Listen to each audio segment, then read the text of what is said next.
Shacks at the corner of Bailey and Harwood. There is, on the southeast corner, there's a new 12-acre project under construction. A $300 million development on 12 acres. That's the same company that bought the 28 acres over here where Fittings is. So you can imagine what a stacked townhouse complex with high-density residential, first floor retail and commercial would be like on the old Fittings site. And I'll give you the little tip. You know when it's going to happen when the John Street extension starts to go through. And that is the last significant brownfield in the city of Oshawa. The other thing that's really exciting is if you've read the Environics report that came out in August, it was a great story. It talked about home ownership net growth in Canada. The average was 8%. Did you know that the city of Oshawa led residential, the growth in your home, the profit of what's into your house? We were the highest in Canada at 11.2%. Unbelievable story. Second to us was Halifax. So if you bought a house like my dad did back in the 1958 for $12,000, it's worth about $330,000 today. That's a great story, and that people are lining up on home sales. In fact, Roger Bauma was mentioning the other day that there was a price war on a semi in Oshawa that shocked him. Oshawa has become a community of choice because people who live downtown Toronto will never be able to own a home. And that $330,000 out here will buy you a beautiful bungalow on an 80 by 100 foot lot in a nice neighborhood where your kids can play. And in downtown Toronto, $330,000 won't buy you a 500 square foot condominium. So the lifestyle and the dream of that great Canadian home ownership is happening here, and you only have to look at our housing numbers, because in January of this year, every house that was up for sale in Oshawa in January was sold. I think it was 533, but that is just it's a great story.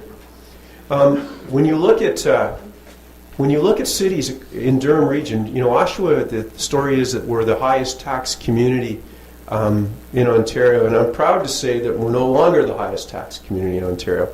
In the BMA study that compared average property taxes across 26 municipalities, Oshawa was ranked 7 as the most affordable.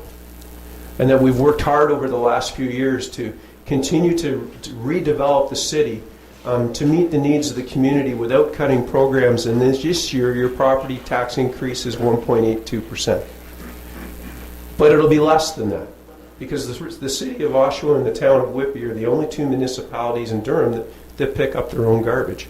And we get a tax credit back from the region. There's a formula that they use, and I'm hoping to come in somewhere around 1.6, which is below the rate of inflation. Oshawa has also earned top ratings for supporting and fostering entrepreneurship, and the Canadian Federation of Independent Businesses ranked Oshawa 6th in Ontario and 45th out of 120 communities in Canada for entrepreneurship. And this year in the development news, Oshawa issued, and this is what's really exciting, highest record of development in the history of the corporation. We did $500 million in new building permits. We set 6 new building records in the city, and some of the projects I talked about earlier, the Holiday Inn, Metal Traders, the seniors apartment building, the shopping center. We have another company, Stoger Canada. I'm not sure if you know who Stoger is, but Stoger is currently under construction and moving its Canadian last year. Council and cooperation with the Chamber, we opened up 35 new businesses in Oshawa, where people believed in this community enough to invest and start a new life here in our community. And it's attracting new jobs. Now, the days of companies opening, like a new line at General Motors, and having 1,000 new jobs is possibly over. But you know, when a company moves to town and they hire 100 people, that's a big thing. And if you look at the brownfield over where General Motors North Plant is, and you look at the story there, Costco opening in 16 months. Costco will tell you that the business in Oshawa is so large, it justifies 2 stores. And that old brownfield site that had nobody working there now has close to 700 people working on that site. And then I'm not sure if you've been to Panera Breads, but I would say if you get a chance, go. Best opening in the history of the corporation, in all of North America, was in Oshawa. And they shared that with the Boys and Girls Clubs of Durham. General Motors announced last week that it ranks first in all of Canada for size, and that Lake Ridge Health Oshawa just announced that they're one of the GTA top employers. But what you probably don't know, the Robert McLaughlin Cancer Center is the #1 cancer center in the province of Ontario. And that we have some of the most amazing healthcare people in all of the country now coming to Lake Ridge Health. And Lake Ridge Health is no longer just a hospital, it's a research facility.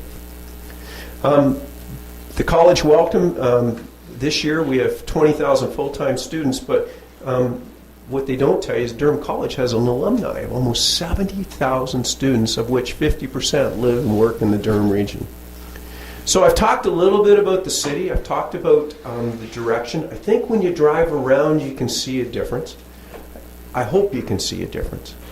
And with the continued working together and council's desire to be different and try to change things, I think you're starting to see that working. So tonight on Family Day, I want to thank you for the opportunity to come and give you a little bit of what's going on in the city, and I hope I haven't bored you. If you have any questions, I'll take a few questions and do my best to answer them. Is there any feasibility or possibility that Thornton Road could go over 401 to build out the traffic from those stations? There's been no conversation about that at all. That is where GO is contemplating either going over or under. Right now, if you drive to that corner, you'll see a fairly large construction project going on by Tosca, and that's to drive a new main water line under the 401 to service the industrial lands on the south side of the road, but there's no plan to do anything there yet. Before they would do that, they need to seriously fix Harmony Road. And to give you an idea of just when you're talking about overpass, do you know Harmony Road is 3 meters short as the on-ramp to the 401 for getting a tractor trailer with a pup onto the 401? And that they never did a study when they decided to stop at Harmony Road.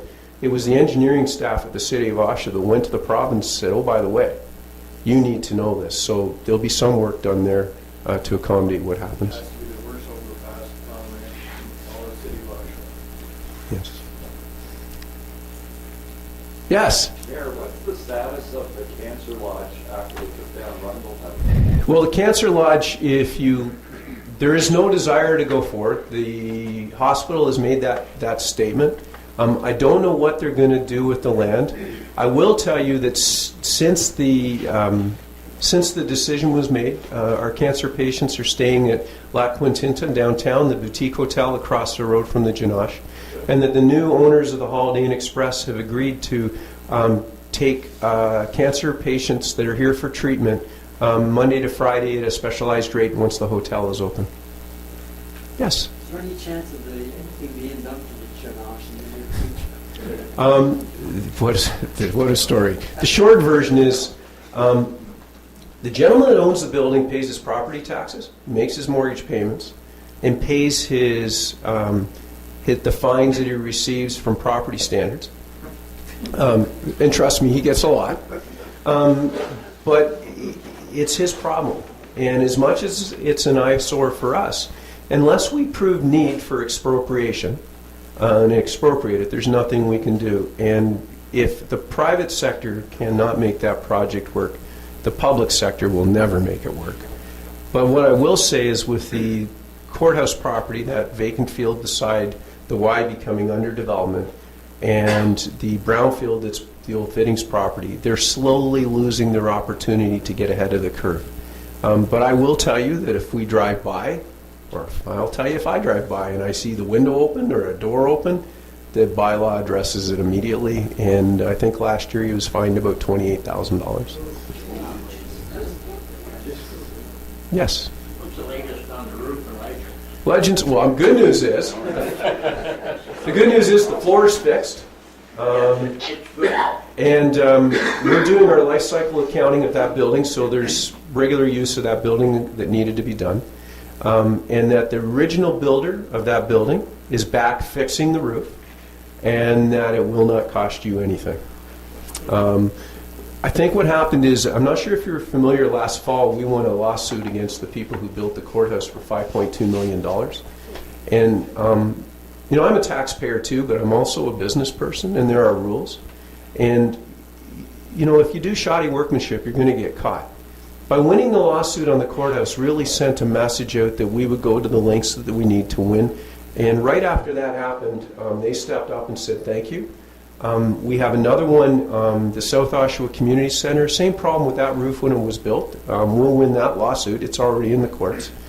And we had a problem with a contractor a little while ago who did some shoddy workmanship and on some windows. And we asked him to come back and come back and come back, and he didn't. So we put him on a no-bids list. And once you put somebody on a no-bids list, it's almost impossible to get a job in another municipality. And he decided at that time that it would be appropriate that he come back and talk to us about that project. And there are rules. There are rules in how you do business, and in my other life there are rules. And just because we're a municipality doesn't mean we can be taken advantage of any longer. And I'm proud to say that our legal department's done very well in the last little while. In the back, yes.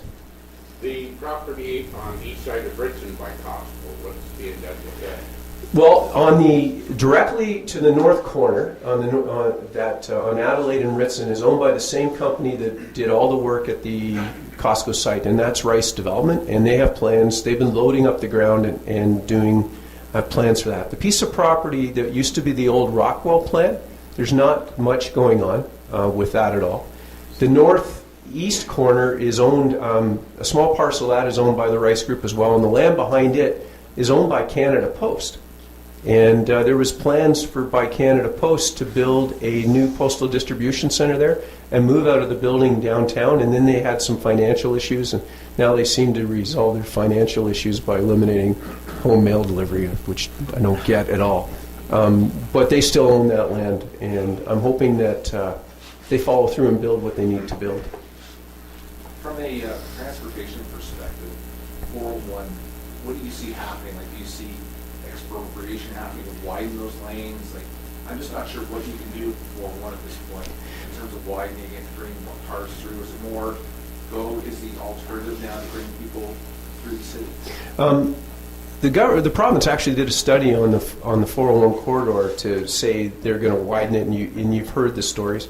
The problem is the government has absolutely no money, and it's something that if they did start to do it, it would be 20 years down the road. It would involve closing Ritson Road and a number of other things.